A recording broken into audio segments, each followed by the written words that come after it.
அசோக கலாதான் சுட்டு கொண்டிருக்காங்க. என்ன சொல்றீல மதி? ஆமா நர்மதா, எனக்கு தெரிஞ்சு அமைச்சர் மக இந்த விஷயத்துல போய் சொல்லலன்னு நினைக்கிறேன். இவ்ளோ ஒத்துக்கிட்டவன் இதுல போய் சொல்ல வேண்டிய அவசியம் இல்லைல்ல. அவன் தெளிவா அந்த கலா கைப்பட்டுதான் துப்பாக்கி ட்ரிகர் ஆகி அசோக் இறந்தாருன்னு சொல்றான்.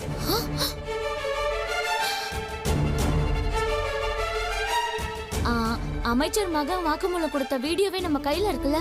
வா, உடனே நம்ம போலீஸ் ஸ்டேஷன்ல இத கொடுத்து அந்த கலாவை தூக்கி உள்ள வச்சிடலாம். இந்த ஆதாரத்தை கொண்டு போய் போலீஸ்ல கொடுத்தா பிரச்சனை அந்த கலாக்கு மட்டும் இல்ல, மினிஸ்டர் பையனும் சேர்ந்துதான் மாட்டுவான்.